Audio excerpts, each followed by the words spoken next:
Eu queria agradecer a sua presença aqui no nosso estúdio, né? É a oportunidade da gente falar desse programa Desafios da Nação. Nós estamos aqui em período eleitoral, mudança de governo, várias questões emergem e preocupam o cidadão sobre os rumos da nossa nação. Então, eu pergunto ao senhor como é que esse programa pode municiar o cidadão comum de informações, que tipo de conclusão vocês chegaram com essas pesquisas e o que motivou, né, a criação desse programa? Obrigado pela oportunidade. O Desafio da Nação é um projeto de Estado, não é de governo. E nós, assim que eu vim para o IPEA, eu vim com uma preocupação já do lado acadêmico, tanto a pesquisa, estudos, que o Brasil há anos, né, há quase 40 anos ou mais, ele carece de uma estratégia de desenvolvimento, né? E o mundo mudou muito nesses 40 anos e o Brasil continua sem nenhuma estratégia de inserção global. Então, minha primeira preocupação foi como ter um plano de desenvolvimento estratégico de Estado que assegurasse algumas coisas fundamentais. Primeiro, um objetivo claro, como eu triplicar a produtividade da produção nacional, né? Como triplicar a capacidade produtiva brasileira em termos de produtividade. Primeiro ponto. Nossa produtividade hoje está em termos de 0,5%. Então, é ir para 1,5% nos próximos 20 ou 25 anos, do que nós chamamos de produtividade dos fatores de produção, capital, trabalho, tecnologia. Só para a gente ter uma noção, é meio... O senhor falou... 0,5%. 0,5%. É. Isso comparativamente com outros países, como é que... Baixíssimo. Muito baixo, baixíssimo, né? A Coreia é 5 vezes mais que isso. O Chile é mais do que nós, quase o dobro. O México também. Nós estamos no atraso tecnológico, no atraso institucional. E tudo isso tem uma razão de ser. Qual é? O Estado passou a ter a prerrogativa dele ser o vetor do crescimento. Isso está errado. Quando a gente fala em vetor do crescimento, isso já vem desde os militares, que o Estado é o vetor do crescimento. Então, a sociedade olha para o Estado e fala, é o Estado que vai me prover tudo que eu quero.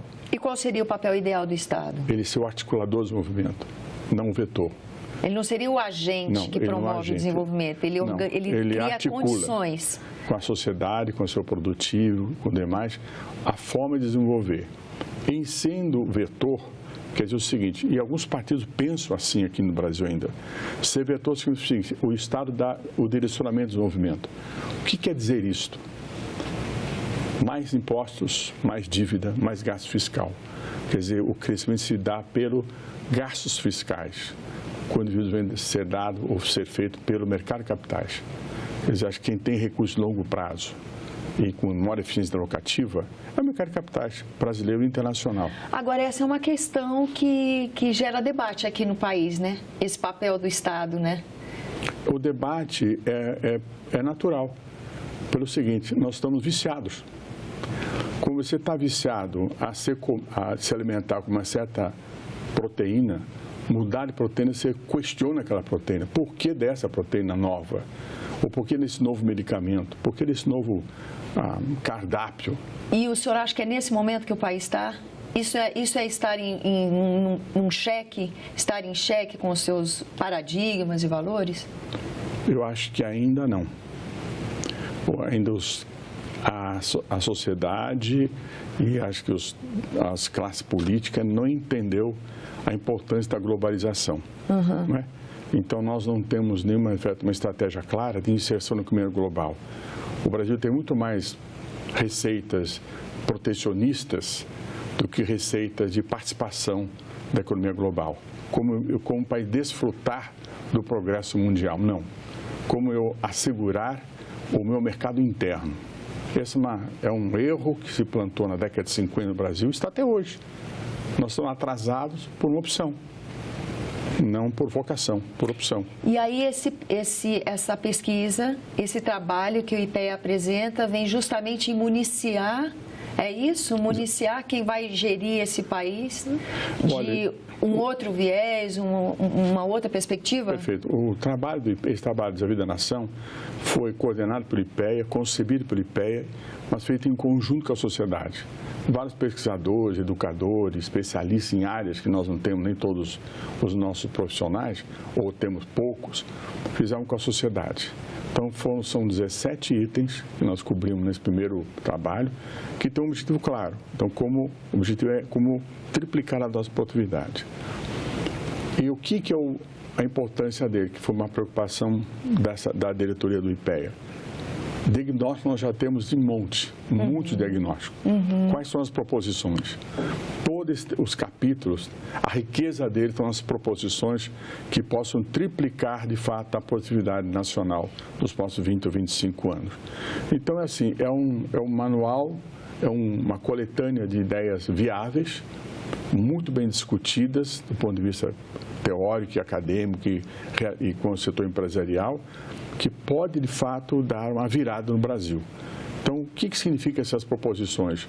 Qualquer parlamentar pode ter acesso às medidas e faz uma emenda parlamentar para vários setores, petróleo, gás, saúde, educação, marco regulatório, inovação e tecnologia, inserção internacional, comércio internacional. São vários capítulos com inúmeras propostas. A riqueza do trabalho está no ponto propositivo, não necessariamente no diagnóstico, que é importante. Então, além disso, eu digo o seguinte, esse trabalho, como disse, tem esse propósito de triplicar a produtividade, mas com inserção da sociedade, dobrando a renda per capita brasileira, desenvolver ou apropriar tecnologias cruciais para o nosso desenvolvimento. Isso acabou o seu projeto. Mas a produtividade em si, ela não garante o crescimento econômico. Ela não garante.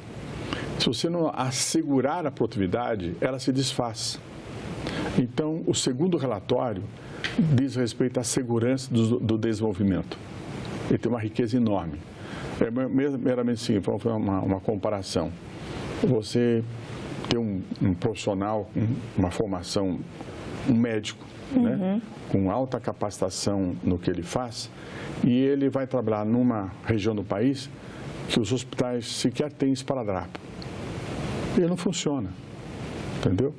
Então, ele tem que ter toda a infraestrutura ao redor dele que assegure a sua produtividade, que ele possa dar o melhor de si na sua função na questão da saúde pública.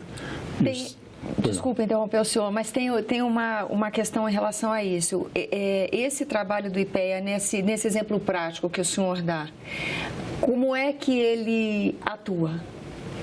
Ele sugere maneiras de administrar esse recurso em relação à saúde, ele orienta esse médico. Como é que esse trabalho do IPEA atua nessa hora, nesse exemplo prático? Então, por exemplo, o tema central do relatório é a segurança. Né? Então, a segurança não quer dizer a segurança de que possa me garantir que aquele médico ele possa desenvolver a sua atividade da melhor forma possível. Então, isso envolve em política de saúde pública está lá.